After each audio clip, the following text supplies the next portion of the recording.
The Startup Owner's Manual, a step-by-step guide for building a company. Book by Steve Blank. Introduction. Startup क्या होता है? क्या आप जानते हैं स्टार्टअप और एक कंपनी के बीच क्या फर्क है? क्यों सिर्फ कुछ गिने-चुने स्टार्टअप ही सक्सेसफुल रहते हैं जबकि ज्यादातर फेल हो जाते हैं? क्या आप जानना चाहेंगे कि किस तरह प्रोडक्ट बनाए जाए ताकि वो बिक सकें?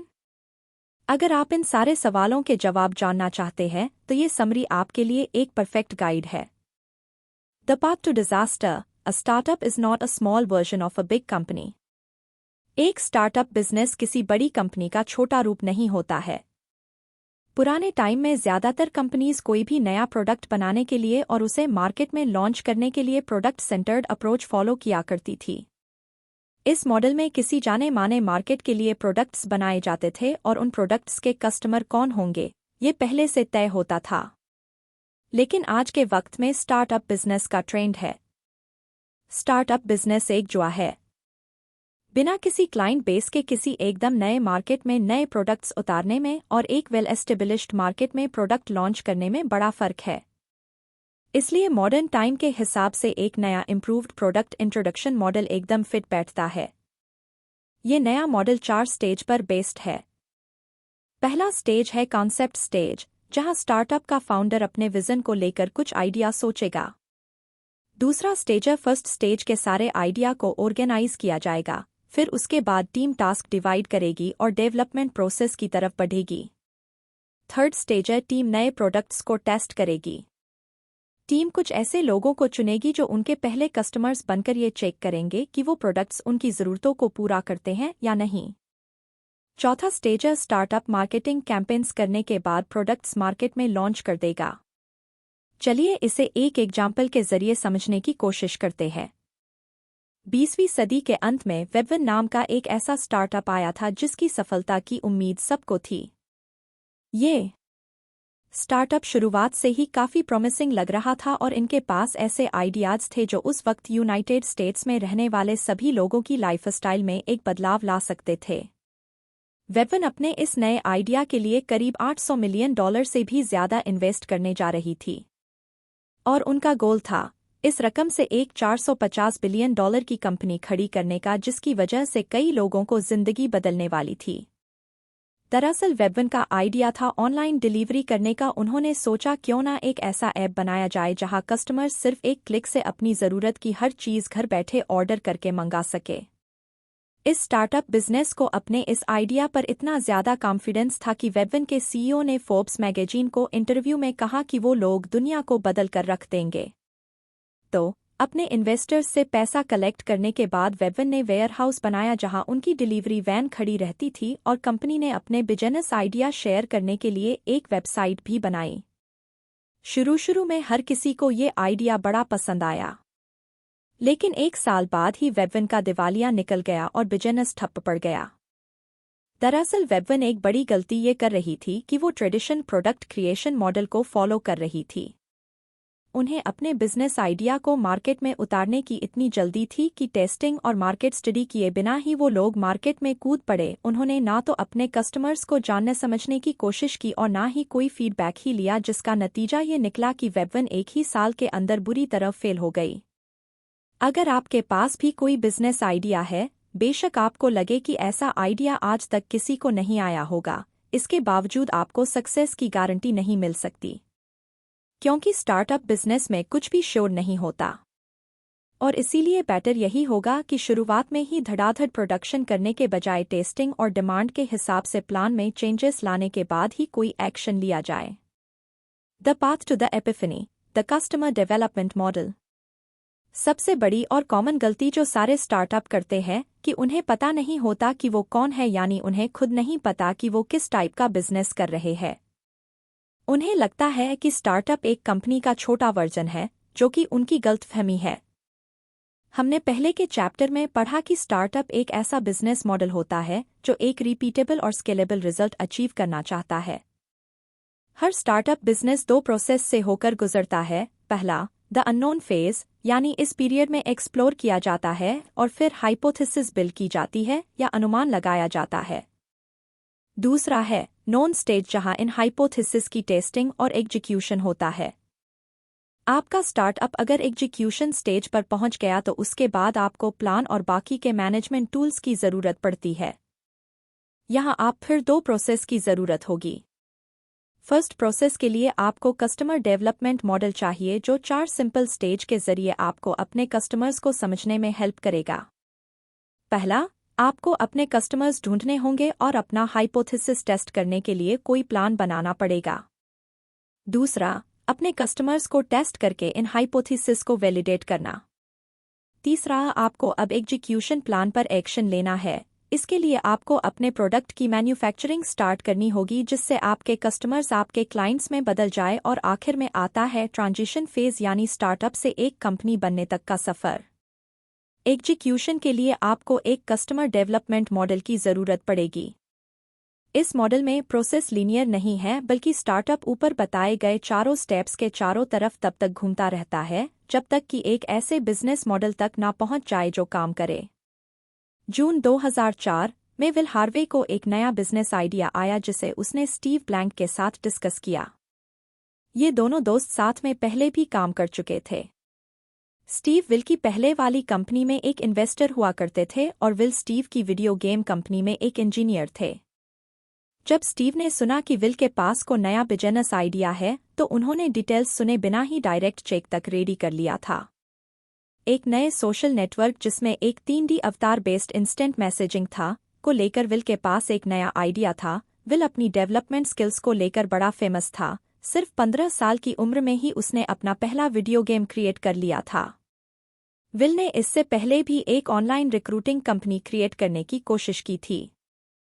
इस मॉडल पर वो अपने दोस्त एरिक के साथ मिलकर 3 साल तक काम करते रहे और एक बार एग्जीक्यूशन स्टेज तक पहुंचने के बाद उन्होंने देखा कि उनके ज़्यादातर नए मॉडल के फीचर कस्टमर्स को पसंद नहीं आए हैं। स्टीव अपने इस नए आइडिया के साथ सेम गलती नहीं दोहराना चाहते थे, इसलिए उन्होंने विल को कहा कि उन्हें कस्टमर डेवलपमेंट के बारे में जानने के लिए चेक की ज़रूरत नहीं है। तो विल और एरिक ने मिलकर ये डिसाइड किया कि उन्हें एक ऐसा प्रोडक्ट बनाना है जो कस्टमर्स की ज़रूरत पूरा करे और उन्हें पसंद आए। इस बार सबसे पहले उन्होंने हाइपोथेसिस यानी प्रोडक्ट किस तरह का होगा ये प्लान किया।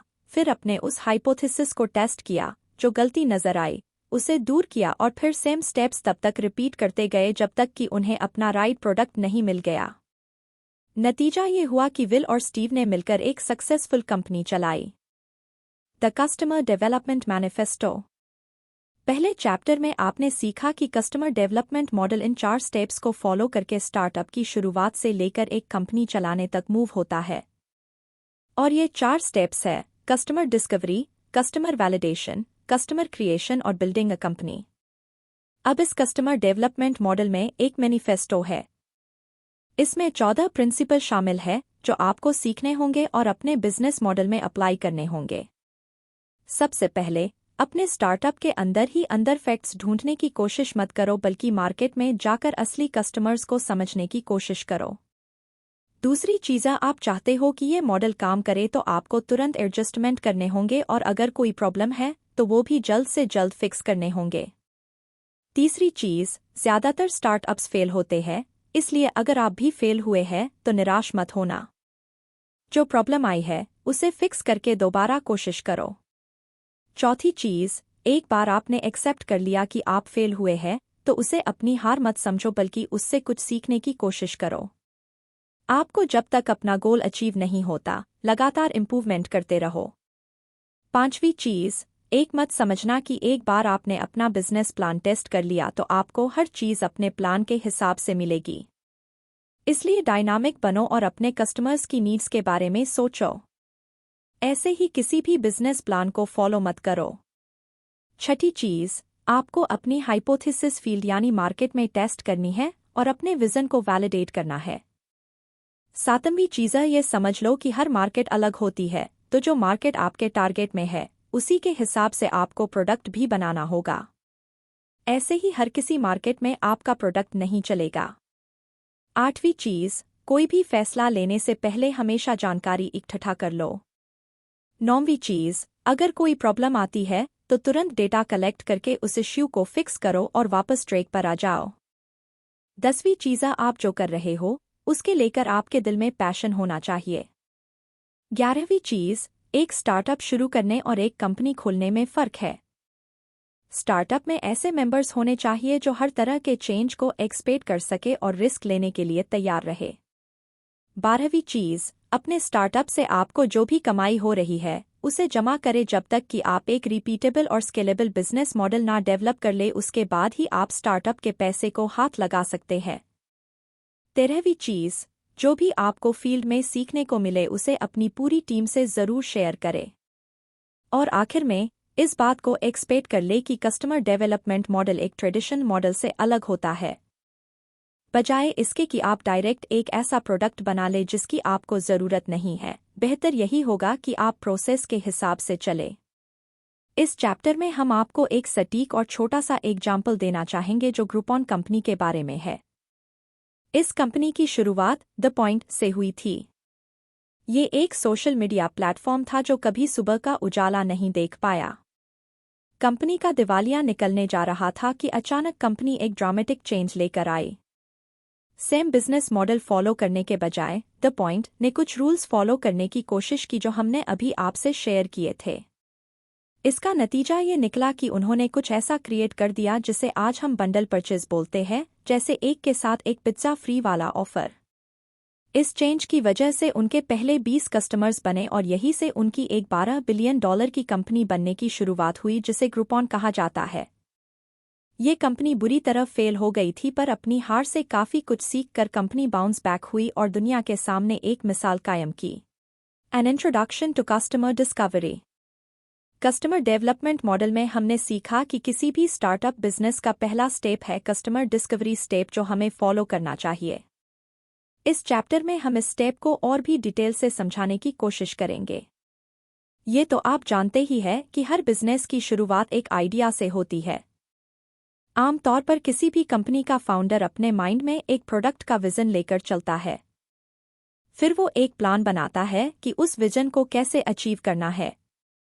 हाइपोथेसिस और विजन को रियलिटी में उतारने में कस्टमर डिस्कवरी का इम्पोर्टेंट रोल है। स्टार्टअप के फाउंडर को चाहिए कि वो रियल लाइफ के कस्टमर्स की ज़रूरतों को स्टडी करे, फिर उसे अपने प्रोडक्ट में उन फीचर्स की एक लिस्ट बनानी होगी जो उसके टारगेट कस्टमर्स उस प्रोडक्ट के अंदर देखना चाहते हैं। ये सब होने के बाद फाउंडर शुरुआत में कुछ गिने-चुने कस्टमर्स के लिए ही, जिन्हें फोकस ग्रुप कहा जाता है, प्रोडक्ट बनाएगा और टेस्ट करेगा। किसी भी नए स्टार्टअप के लिए ये ज़्यादा आसान रहेगा कि एक बड़ी मार्केट के लिए प्रोडक्ट बनाने के बजाय पहले कुछ गिने-चुने कस्टमर्स के लिए ही प्रोडक्ट बनाया जाए। और एक बार जब आपके फोकस ग्रुप ने अप्रूवल दे दिया तो फिर आप बड़े लेवल पर प्रोडक्शन शुरू कर सकते हैं। अब तक का सबसे ज़्यादा सिग्निफिकेंट स्टार्टअप रिस्क का एक एग्जाम्पल है इरिडियम। इस कंपनी की फाउंडर थी मोटोरोला, जिसके साथ 18 और कंपनीज की पार्टनरशिप थी। इरिडियम एक ऐसा फ़ोन सिस्टम बनाना चाहती थी जो धरती पर कहीं से भी काम कर सके, चाहे सेल पावर हो या ना हो। हालांकि ये आइडिया कुछ अनप्रैक्टिकल और अजीब था। इरिडियम ने एक स्पेशल बिजनेस प्लान भी क्रिएट किया। सबसे पहले उन्होंने रशिया, यूएस और चाइना से 15 रॉकेट्स खरीदे। फिर उन्होंने दुनिया भर में मैसेजेस सेंड और रिसीव करने के लिए सेल टावर के तौर पर 72 सैटेलाइट स्पेस में लॉन्च किए। इस प्लान को एग्जीक्यूट करने में 7 साल लगे, लेकिन 9 महीने बाद ही इरिडियम कंपनी का दिवाला निकल गया। दुनिया की सबसे सक्सेसफुल कंपनी बनने के बजाय इरिडियम स्टार्टअप हिस्ट्री की सबसे फेमस फेल्ड बनकर रह गई। हुआ ये कि इरिडियम ने खुद अपनी मर्जी से कस्टमर की पसंद का अंदाज़ा लगाकर एक पूरी कंपनी ही बना डाली। उनके कुछ विजन्स और हाइपोथेसिस थे, पर बिना ये टेस्ट किए कि उनके आइडिया के लिए मार्केट है या नहीं, इरिडियम एक फुल मोड एग्जीक्यूशन पर चली गई। उनके फेल होने की एक और वजह थी कि उन्हें अपना प्लान एग्जीक्यूट करने के काफ़ी वक्त लग गया, क्योंकि पूरे 7 साल के गैप में काफ़ी कुछ हो सकता था और उन्हें ये नहीं पता था कि जब तक वो अपना मोबाइल फ़ोन सिस्टम लॉन्च करेंगे तब तक दुनिया में हर जगह सेल टावर्स लग चुके होंगे। बेशक जब पहली बार ये आइडिया उनके दिमाग में आया तब शायद उन्हें अपने कस्टमर्स मिल भी जाते, पर 7 साल बाद उनके कस्टमर बेस की ज़रूरत और डिमांड बदल चुकी थी। इरिडियम के फेल होने की एक और वजह थी कि इन 7 सालों के वक्त में सेल फोन्स में काफ़ी बदलाव आ चुके थे। जो सेल फोन इरिडियम ने बनाए थे काफ़ी बड़े और ईंट जैसे भारी थे और साथ ही काफ़ी महंगे भी, जबकि 7 साल बाद मार्केट में जो सेलफोन्स आए वो काफ़ी हल्के और छोटे थे और इरिडियम के मुकाबले काफ़ी सस्ते थे। इरिडियम ने 1991 में एक विजन देखा था, पर उन्होंने अपने बिजनेस मॉडल में कोई इम्प्रूवमेंट नहीं किया। दुनिया काफ़ी आगे निकल चुकी थी, जबकि इरिडियम 1991 में ही अटका हुआ था और उन्हें लगा कि उनका कस्टमर्स भी उनके साथ ही अटका हुआ है। हालांकि पूरी दुनिया बदल चुकी थी, पर इरिडियम इसलिए फेल हुआ क्योंकि उन्होंने अपने रियल कस्टमर्स को जानने और समझने की कभी कोशिश ही नहीं की थी। Introduction to customer validation.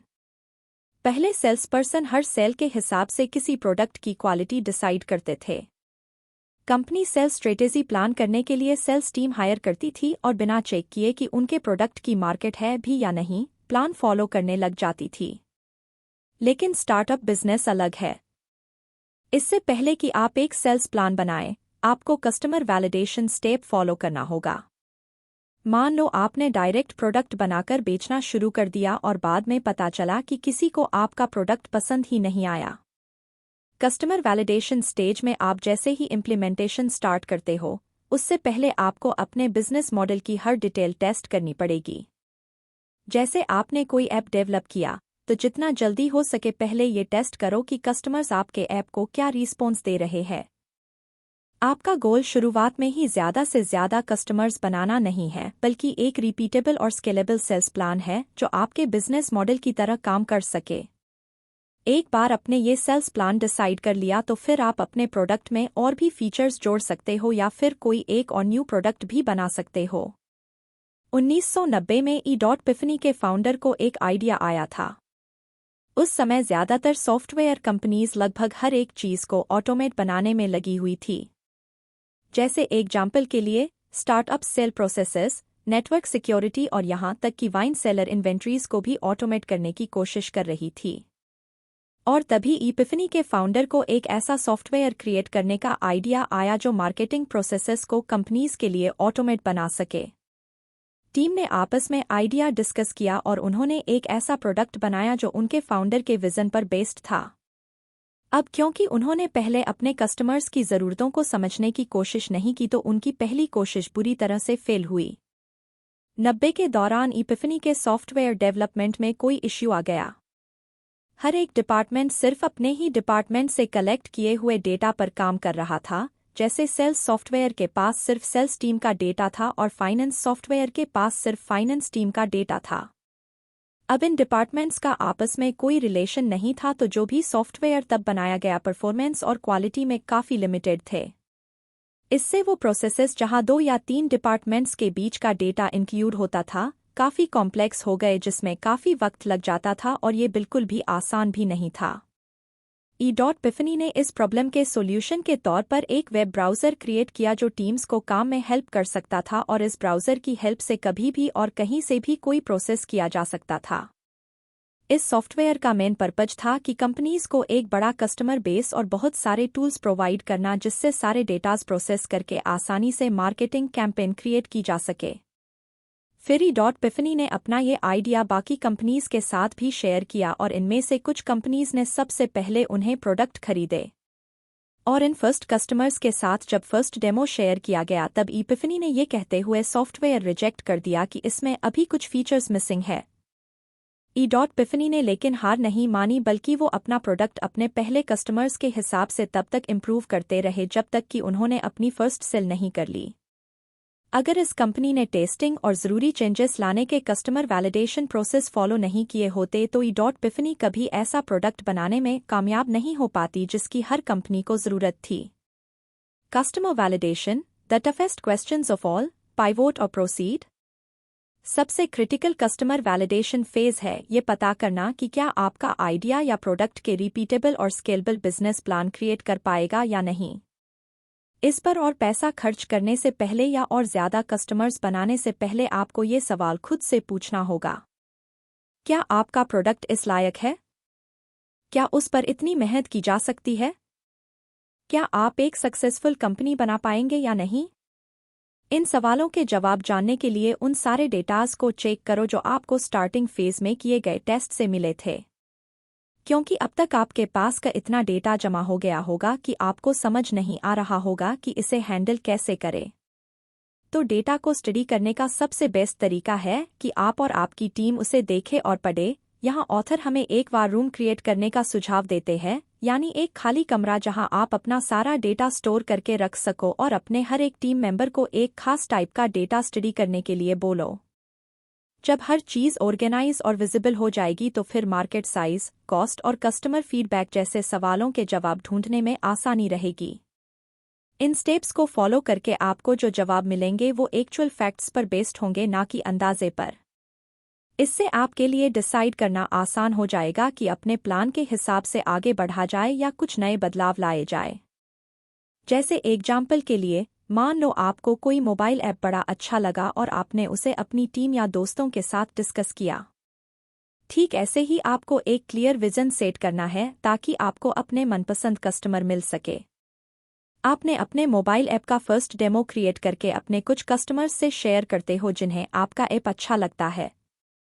फिर आप अपने फोकस ग्रुप की ज़रूरतों के हिसाब से अपने ऐप के फीचर्स एडजस्ट करते हो।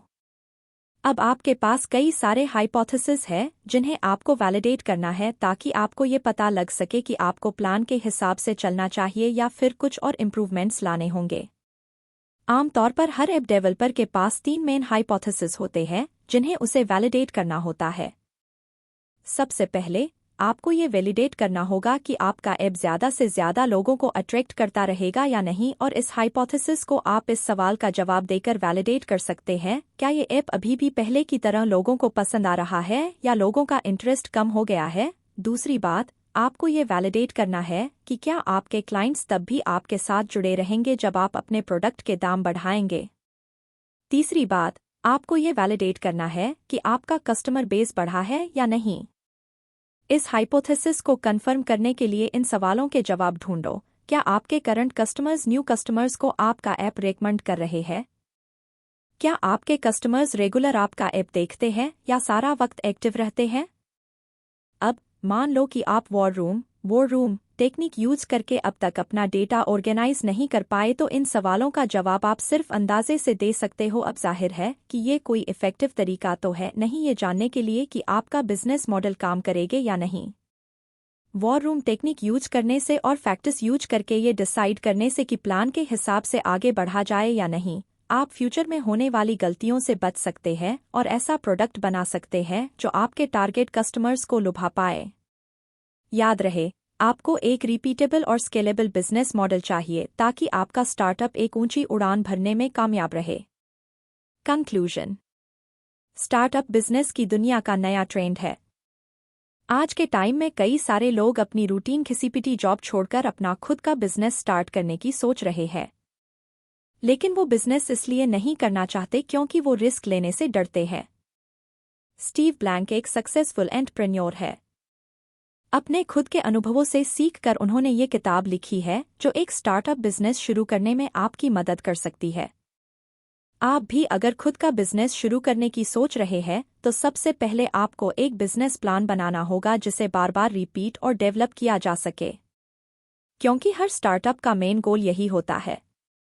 ये किताब हमें सिखाती है कि अपने कस्टमर्स को कैसे समझा जाए, कैसे अपने हाइपोथेसिस वैलिडेट किए जाए और कैसे एक सॉलिड बिजनेस स्ट्रेटेजी बनाई जाए।